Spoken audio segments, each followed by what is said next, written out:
Welcome, yeah. Because I want to see the screen Okay, okay. Silakan. as well. Or we can go on the side. I can go on the side. So Pak Amin, welcome, welcome to this conference. And you are the director of the music industry, performing arts, and publishing of the Ministry of Tourism and Creative Industry of Indonesia, Kemenparekraf. Is that right? So you work for Kemenparekraf, but a special department. Special department director, but actually it's already larger than that. So it's not only music and what do you call it? Performing arts? Performing arts and then publishing and then fine arts, but also film, wow, animation, okay, and then advertising, and then photography. Wonderful. So yeah, so this is what we call creative economy based on the content. Right. Yeah, we can give a big applause because integrating all these activities, all these specialties, all these sites into the economy is something very clever. Yeah. It's a strategy. Yeah, but actually, Gabriel, I'm an ethnomusicologist also. So like Professor Margaret Kartomi. Maybe Margaret is there, then it is her honor if she's still following us. Absolutely. Yeah, I'm the student of Ricardo Trimios. Okay. Maybe she know that. She's a Filipino-American, and then I studied ethnomusicology at Hawaii University. Wonderful. Yeah. Yes, I do. Oh, you know that one. Fantastic. So, but Margaret, I read some of your books, especially when I research about the gong culture in Indonesia. Yes, but my doctoral degree is kind of like interdisciplinary, so ethnomusicology and then also cultural studies. So my area is maybe about the music and politics or something. So I just published a book, namely the title is MUSIK itu Politik. MUSIK itu Politik. It is published in this year, in 9 March 2021. Wonderful. And for the people who are only joining us now, we had this morning as a guest Ibu Margaret Joy Kartomi, who's still with us. Hello, Margaret, and you're more welcome to talk anytime or to take the mic and ask question. Ask question maybe because my ethnomusicology is more applied one. So before I deliver my presentation, I will deliver a pantun first. Can I? Sure. Sure. But you can translate that into English. Okay. Ikan gurame, ikan ubur-ubur. Enggak seru. Ikan gurame, ikan ubur-ubur. Dimasak lama supaya jadi matang. Mari kita sambut Sound of Borobudur untuk kesejahteraan masyarakat Jateng Gayeng. So my boss, he's very good in pantun, so I have to follow him. So, saya sebenarnya hanya ingin melanjutkan apa yang dikatakan oleh ADMS tentang inclusiveness. So, he said about that I want to underline that one, and then what Pak Professor said about community development. So, can someone share my presentation here? Okay, you want to see from that one. But actually, we are in the same idea about community development. So my presentation is about Sound of Borobudur and then Storynomics and community development. So it is honor to be appointed here as a speaker and then in this meaningful event to share idea and programs under the theme of Storynomics. So next slide, please. So this is the keywords that I found from the proposal that Teh Tri Utami gave me, and then so first is community economy development, and then edutourism and music tourism. This is my favorite one. Cultural heritage as verb. It's not noun. it is the verb. That's my favorite. So, appreciating culture heritage as something created. It is not given to encourage the emerging of sound destinations as the new destination. So, to begin with, next please. Next please. Next slide.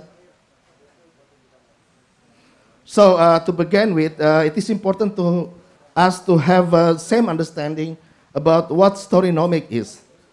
First, you may agree with me that the story is the most important element in the storynomics. So storynomics is a marketing concept of applying the story arc to the business narrative. So storynomic is providing a story with economic value, so as the story might attract people in making a purchase or appeal the audience. Tadi Pak Prof bilang jangan cuma 3 hari ya Pak, 3 bulan gitu. 3 bulan untuk mempelajari Sound of Borobudur. So, in tourism development, this concept is adopted as an approach in developing tourism destination through story, creative content, and living culture as destination attraction. Next, please. So, this is my opinion these are my opinion about Sound of Borobudur as the world music production that we saw the performance in this morning, right? First, Sound of Borobudur can be seen as an attempt to explore living music archaeology as creative content. I love this one. Living music archaeology. Musik arkeologi. Jadi apa? Arkeologi musik yang hidup. Kalau dalam bahasa Indonesia. Jadi arkeologi musik yang hidup. So, and then second one is, it is strong 13th century narrative connected to the world music, culture, and composed in contemporary way. Jadi ini narasi abad 13, tetapi kemudian dimunculkan dengan contemporary, dengan keberadaan yang sekarang. Jadi ini menurut saya ini sangat storynomic karena kekuatan narasinya yang begitu kuat dengan abad 13. And then the third one, it is a medium of differentiation and positioning of Indonesian music in the world competitive music industry. Tadi Mbak MC juga udah ngomong positioning. Wah, dia udah ambil gua. Padahal gua tuh mau ngomong positioning. Jadi menurut saya itu adalah diferensiasi dan positioning. Bagaimana kemudian kita memposisikan diri dalam pertarungan industri musik dunia. Sekarang, next. Tetapi kemudian apa yang saya ingin katakan pada presentasi kali ini adalah how to make the idea of Sound of Borobudur become part of community development. Jadi sebenarnya hampir sama persis dengan apa yang menjadi kesimpulan dari Pak Prof. Pak Prof di bagian kesimpulannya mengomongkan dengan community development. Kebetulan saya ingin cerita tentang apa yang telah saya lakukan, apa yang telah Direktorat Musik lakukan di daerah-daerah destinasi super prioritas dengan pendekatan community development. So, Professor, let me introduce you the program, namely akselerasi. Okay, before that, okay, next please. Saya tadi udah ngomong bahwa saya juga seorang ethnomusikologi. So, Profesor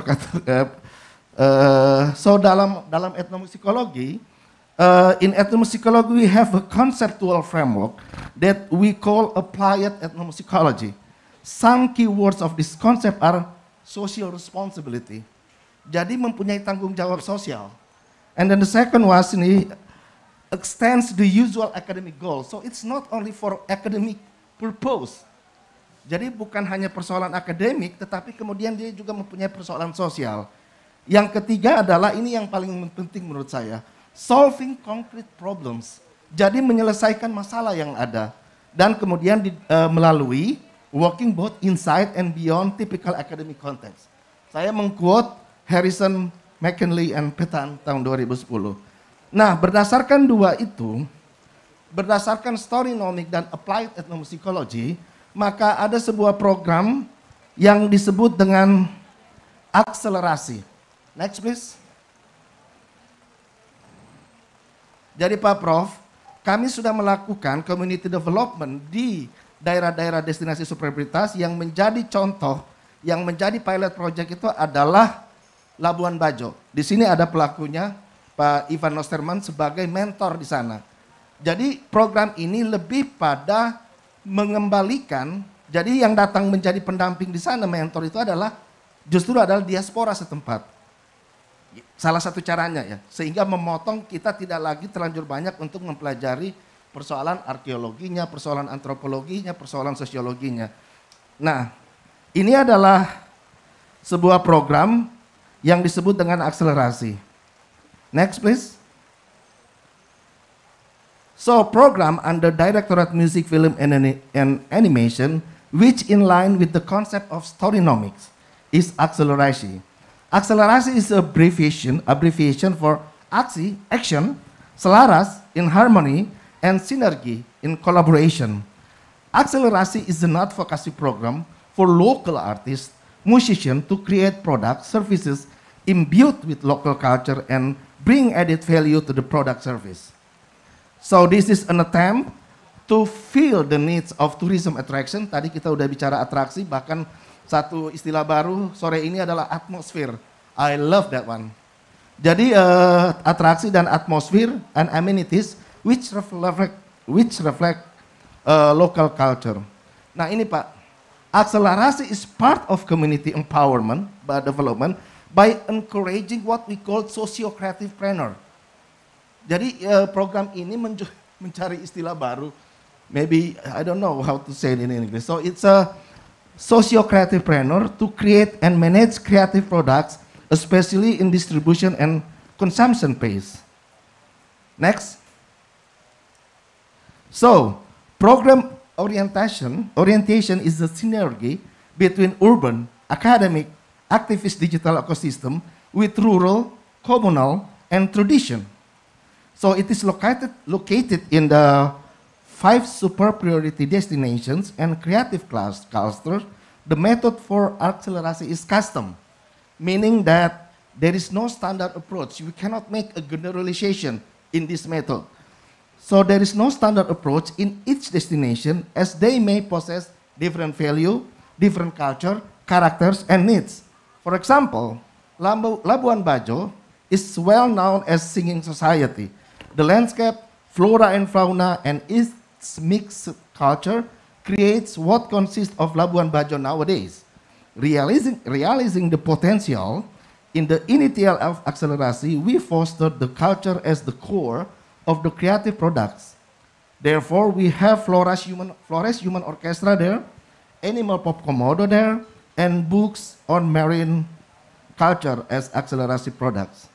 However, Labuan Bajo is different from Danau Toba, different also from here. So, with its strengths on the speech culture on opera Batak, we cannot impose the same process as in Labuan Bajo and expect the same product. So in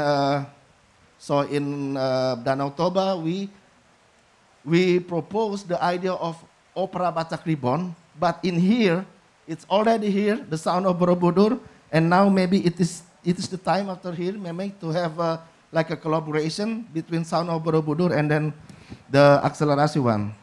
Next, please. So,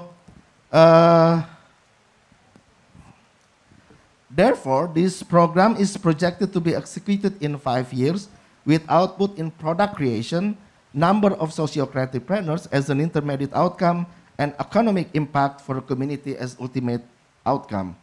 What we mean by socio-creative planner is entrepreneur in creative industry, but with the criteria of success is the economic impact to the community.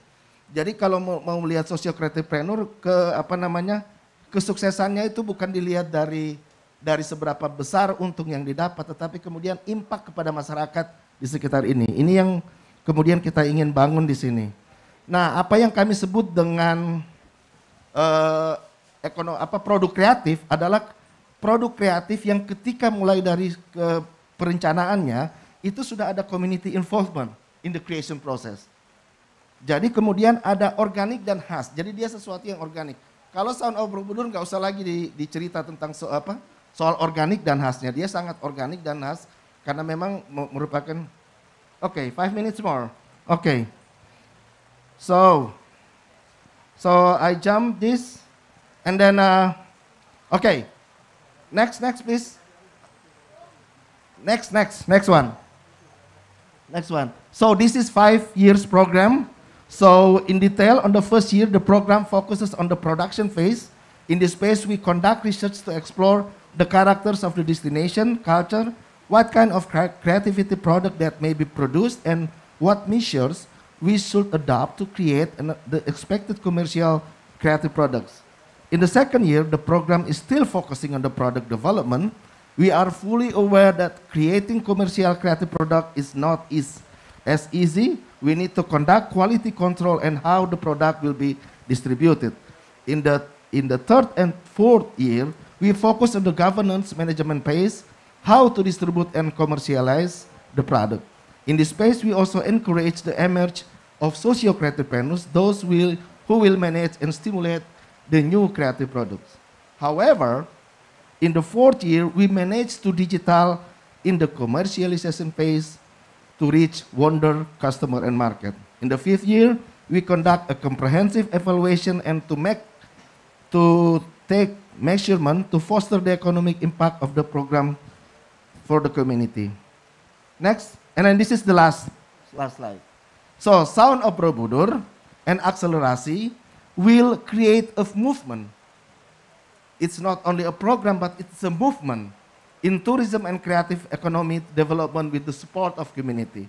Sustainability, tadi juga Pak Prof juga bicara kata kunci sustainability, is happening when the idea of Sound of Borobudur and Akselerasi appears and followed by organic and unique measurement. The ultimate outcome for Sound of Borobudur and Akselerasi akhirnya adalah economy impact to the community itself. Thank you very much.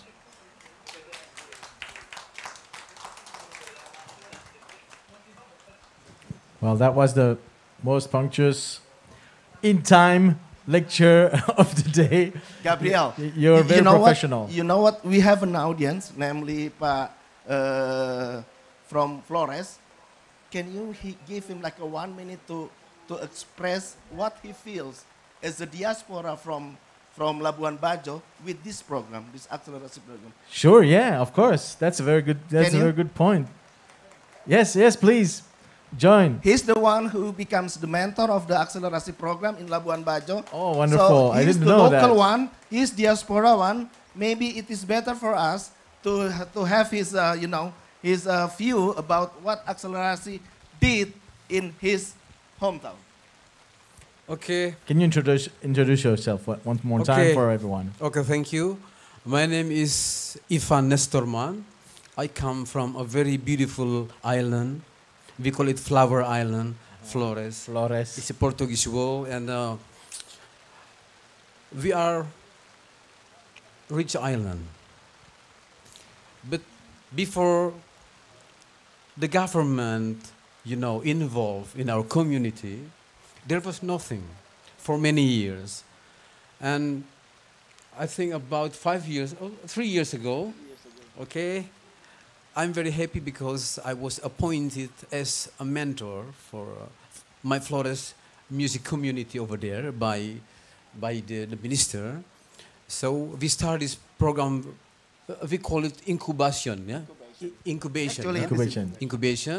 And we are very fortunate because, the government really go deeper into our community, help us out with these programs. We have the chance to cultivate our lost culture, So I told my friends over there, if our Flores culture is a species, it's endangered species.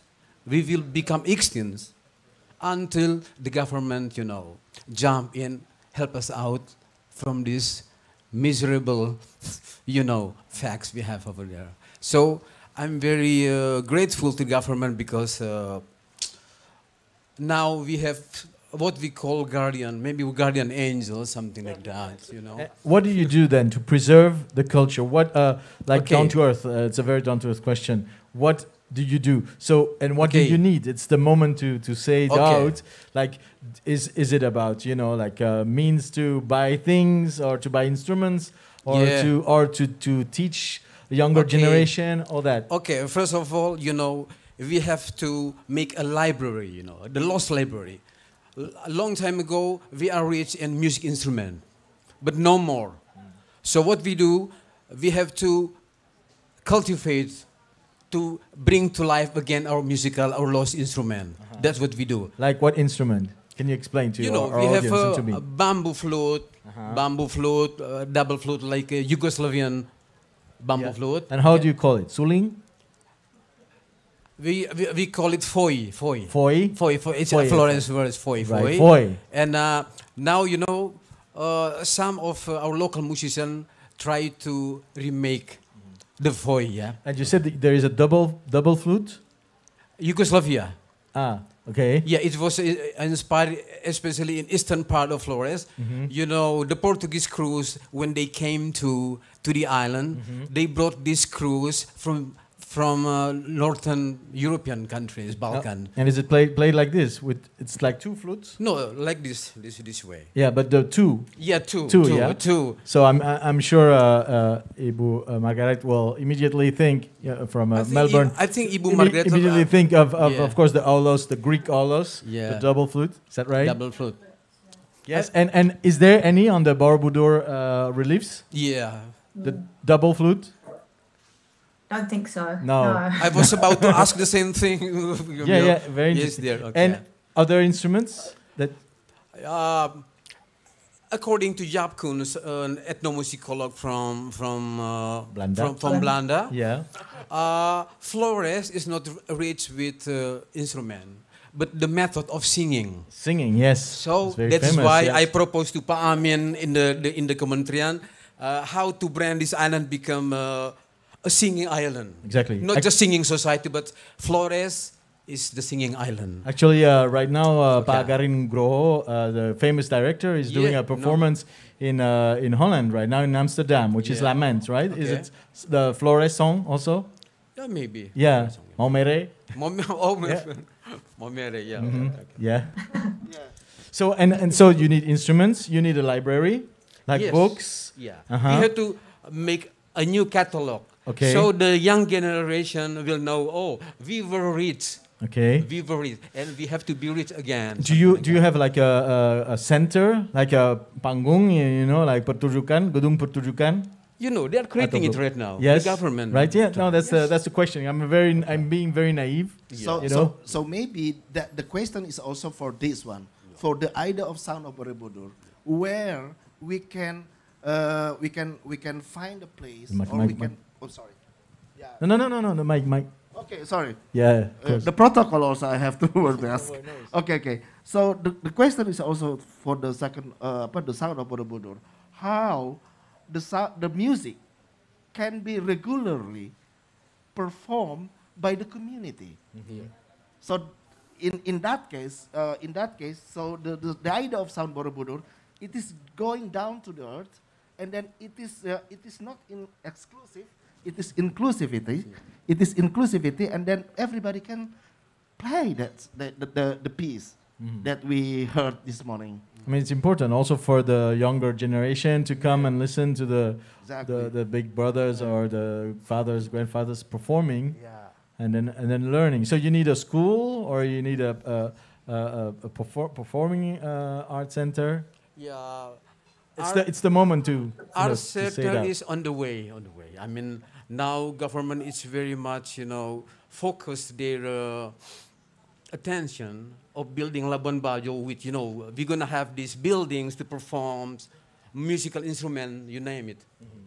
Because I know that a lot of expats like to go to Labuan Bajo, yeah? What is it saying?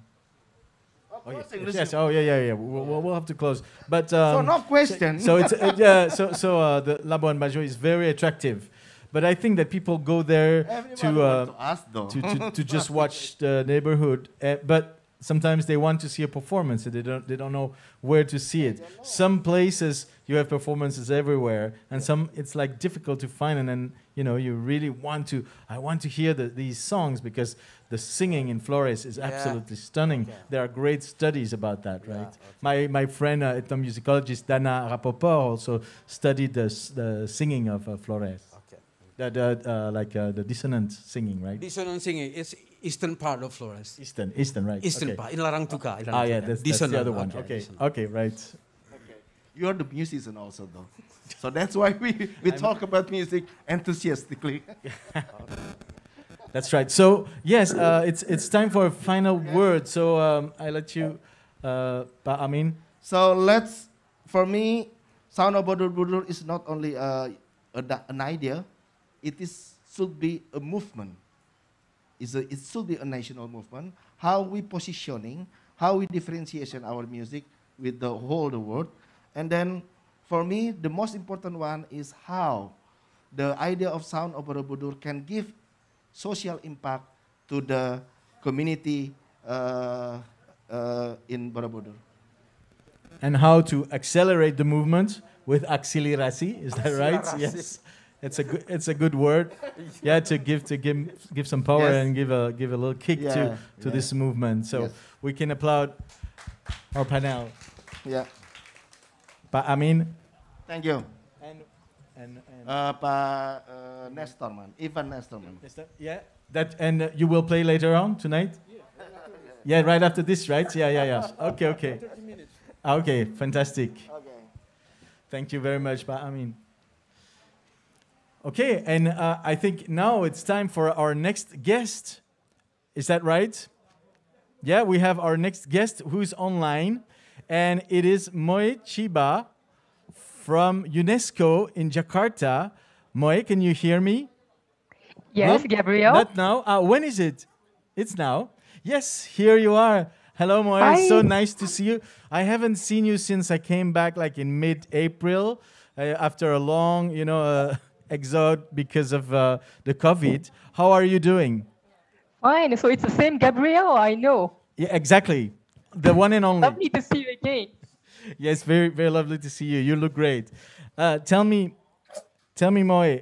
Now we're talking about Borobudur, and this is it's repertoriated in one of the wonders of the world. Maybe not the seventh yet, but we have to figure it out. But we are certainly in front of one of the most stunning sites in the world. And in what sense UNESCO helps preserve that place, emphasize the richness of the place, helps to restore or preserve, and right now it's covered because we are afraid of an eruption, and it's covered. So who's financing it? Is it UNESCO that deals with that, or that helps dealing with that? How is UNESCO actually helping the renowned temple of Borobudur? Yes. So as you know, Gabriel, the Borobudur is one of the World Heritage Sites of UNESCO, inscribed under the UNESCO World Heritage Convention. And so as a World Heritage Site, government of Indonesia has an obligation to protect this monument as per the top standard international quality. Yeah. And our task is basically to work with the government of Indonesia to see what is then that is best practice to ensure the conservation of the sites, but also how to link this monuments or the conservation of the monuments with the overall economic development and the social inclusions around the site. So it's not about the stones, but it's also about the well-being of the local communities. And this has a lot of challenges. In fact, I have prepared a PPT, so I hope the organizer can show it. How much time do I have, Gabrielle? Can I spend some 15 minutes to present the UNESCO's perspective about the conservation of the World Heritage Site? Sorry, we are about talking about 10 minutes, yes? Yes. We have 10 minutes. So I understand, so UNESCO is a United Nations organization. It's an international, intergovernmental organization that can make some sort of pressure, in fact, that has an authority on the countries to preserve their sites and their heritage. Exactly. Now, World Heritage Site is, of course, closely linked with tourism development. But this tourism development and heritage site conservation always don't go well hands in hands. So there's a lot of effort of making sure that the tourism is not impinging upon the value of the heritage sites, while also contributing the well-being of the site. It's easy to say, but it's very difficult to do it in practice. In fact, Gabrielle, I have prepared a PowerPoint presentation that kind of summarized what are the typical challenges of heritage site conservation in the world, and especially in Indonesia. And I wonder if I have a chance to present that PPT or not. Absolutely. Is it possible to do it in 10 minutes? Is it possible? Yeah, sure. Exactly, yes. Fantastic. I already sent the PPT to the organizers, but if they don't have it, I can share my screen. Okay. That sounds very good. Listen, you were so lucky to have you, and it's a privilege. We want to hear you enlighten us about your action and UNESCO's action to Borobudur. Sure. Now, I have a question to the organizers. I sent my PPT last night. I wonder if they got it. Sudah dapat PowerPoint-nya? Itu buat tim teknisi that I want to thank for the great job. Team teknisi, like dealing with all the PowerPoint and all the things in the live and the Zoom. So, sudah ada? Okay, great. Thank you very much. Fantastic. Let's go. Yeah. So once again, thank you very much for the opportunity, and I'm personally very excited to hear about the Sound of Borobudur initiative, because I think it's going to be an excellent model of what we call a sustainable tourism development around the World Heritage Sites. So congratulations to the Ministry of Creative Economy and Tourism, but also to a number of individuals whom I know who are behind this important exercise. So as I said at the beginning, so Borobudur is a World Heritage Site inscribed under the UNESCO World Heritage Convention. So as such, it has to follow strict rules in terms of conservation in order to protect its authenticity and integrity. So because of that, we are often in a love and hatred relationship with tourism, because an intensive tourism development does great harm to World Heritage Site. So initially I was asked to talk about the heritage values of Borobudur, but I would leave that task to many Indonesian experts, especially from those of Balai Konservasi Borobudur. So instead, as I said to Gabriel, I'd like to take this opportunity to talk about UNESCO's view on tourism development in the World Heritage Sites and its typical challenges. And then I would then be able to explain why then the Sound of Borobudur could be an excellent example of sensible tourism. Next slide, please. Yeah. So before going into the main topic, a bit of introduction, basic information. UNESCO stands for the United Nations Educational, Scientific, and Cultural Organization. We are unique in the UN families because our exclusive mandate on heritage conservation. And our tool is the World Heritage Convention, an international treaty adopted in 1972, where countries pledge to protect important heritage sites for humanity. But because we cannot protect all the heritage sites under the earth, the convention has a listing mechanism to identify some of the sites with outstanding universal values that require priority attention. So Borobudur, along with Mendut and Paon temples, are inscribed on this UNESCO list in 1991. Next slide, please.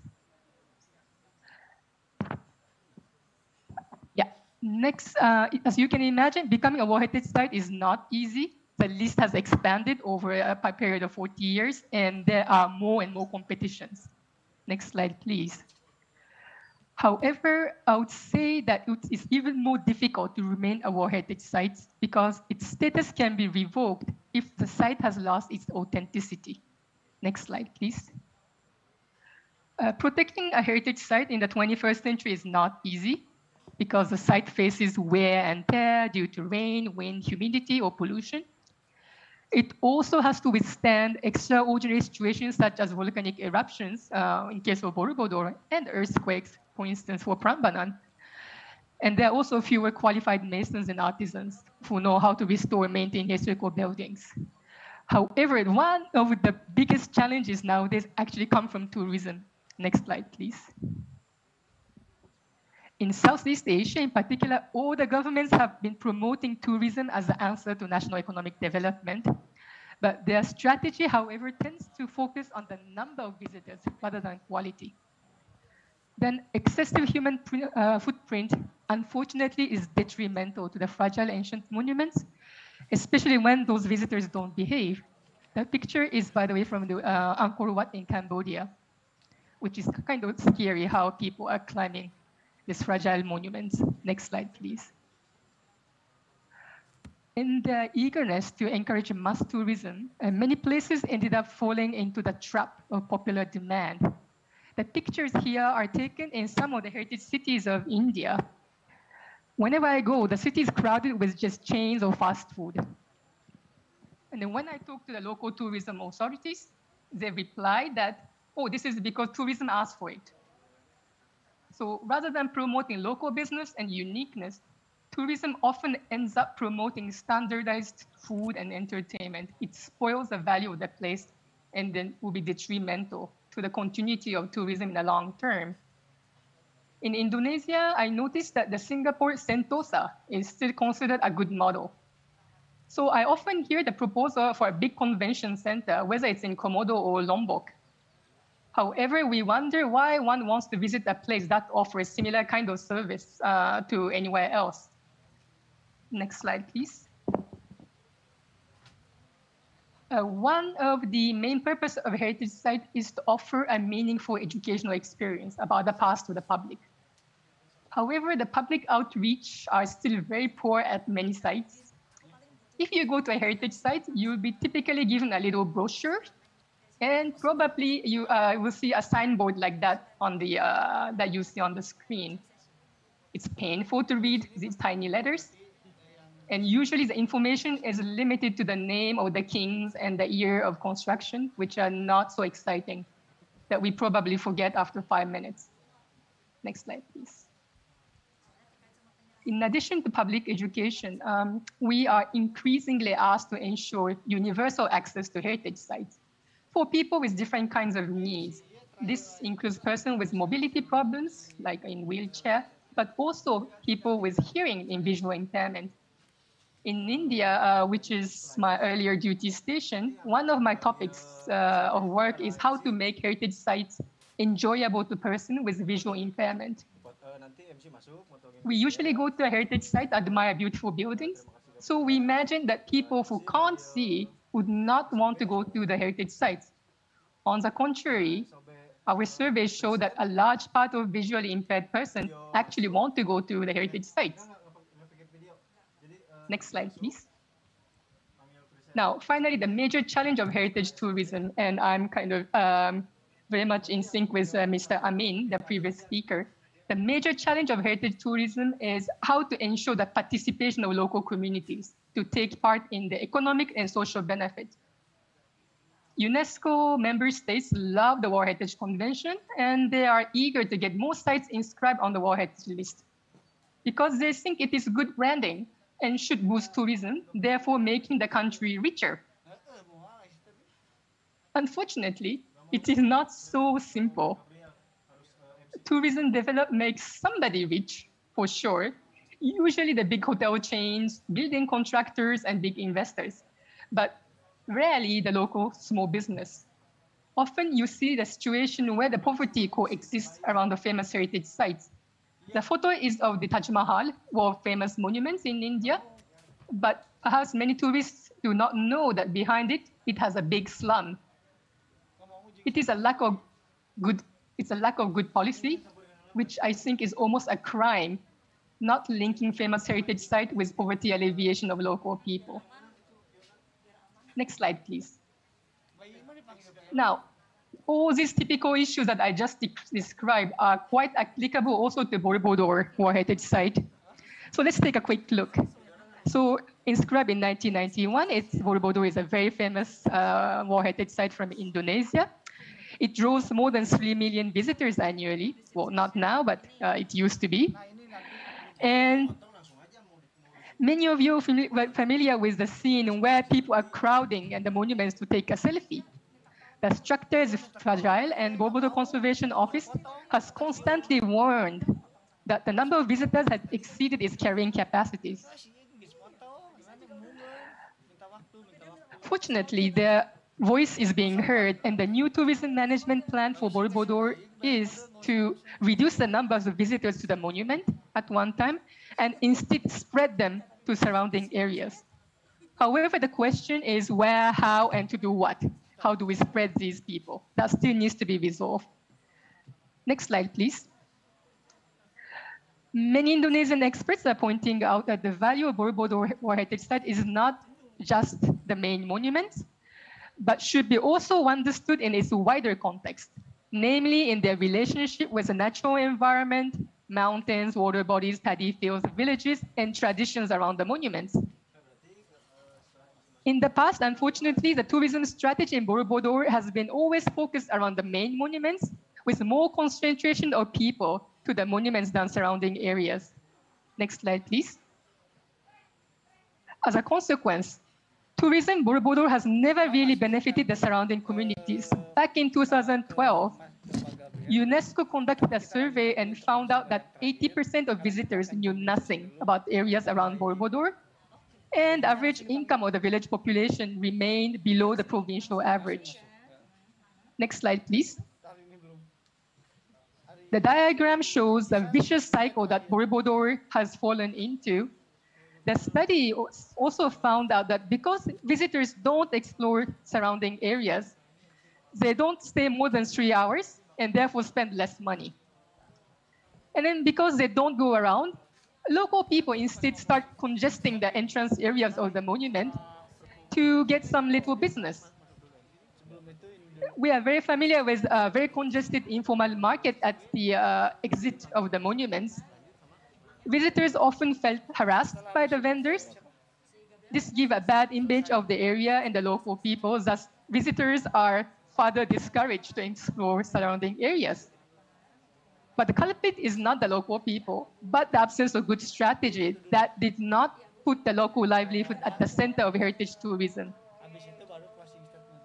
This is old data that dates back to 10 years ago. I know since then the effort has been done to support local business in the villages, like the construction of balakondes, the village cultural centers. But I think more can be done. Slide 15, next slide, please. In light of these typical challenges in Borobudur, now let me explain why Sando Borobudur initiative would be an excellent alternative strategy for sustainable tourism. One, because it promotes musical tradition or intangible heritage. So it would not require building a huge structure and has less chance to damage the visual integrity of the place. Two, the topic is of course super engaging and will provide a deeper education experience to the public.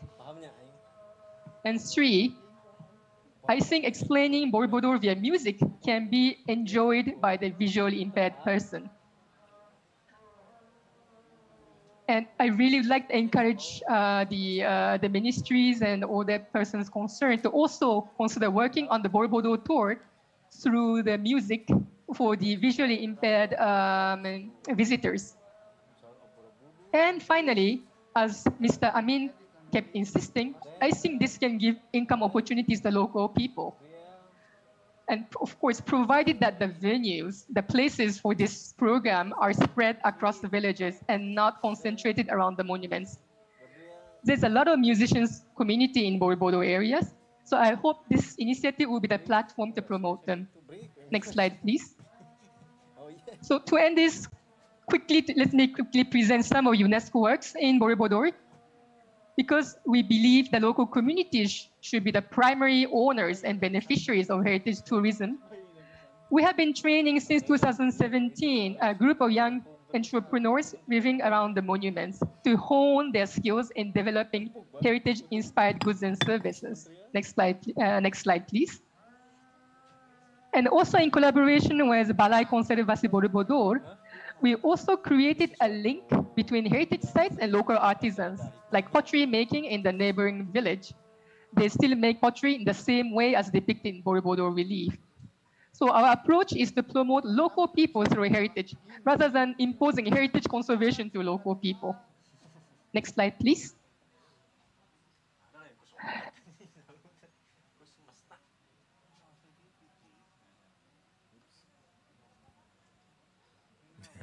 There's a little bug.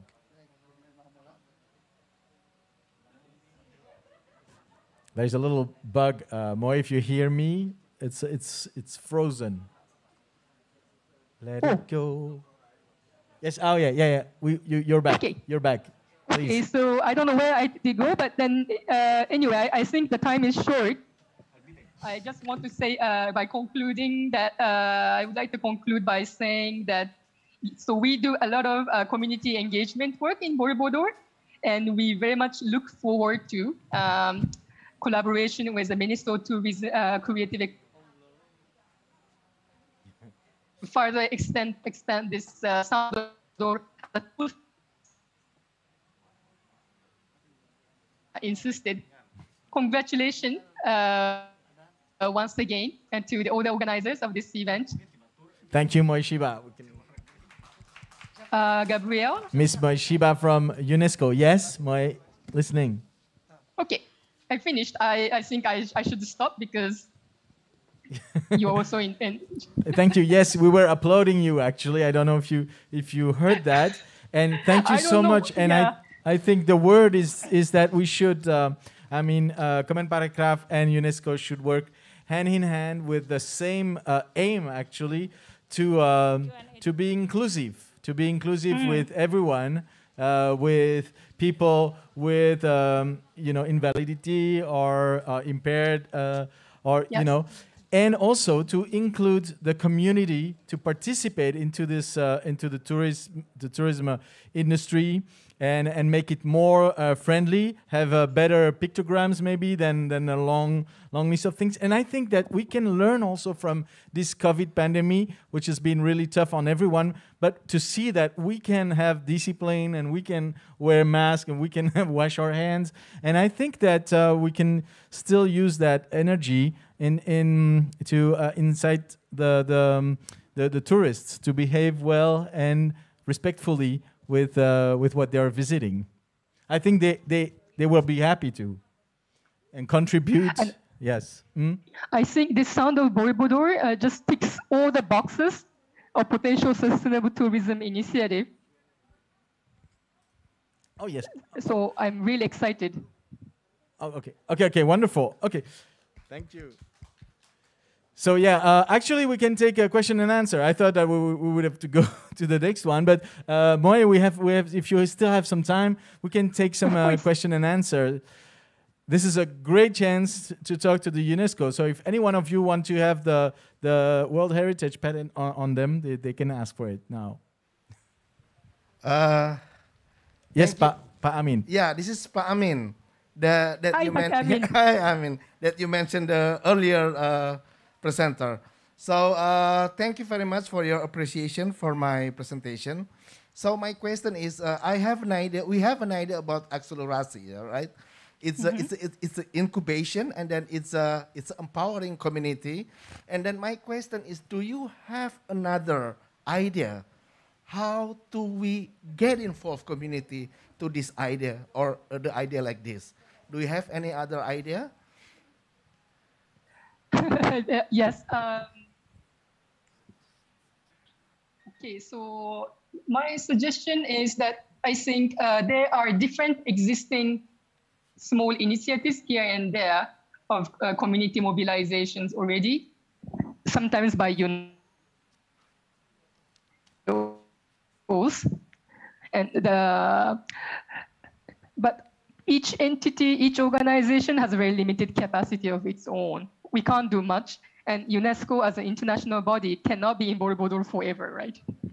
One day we have to have what we call exit strategy, and this is our constant challenge.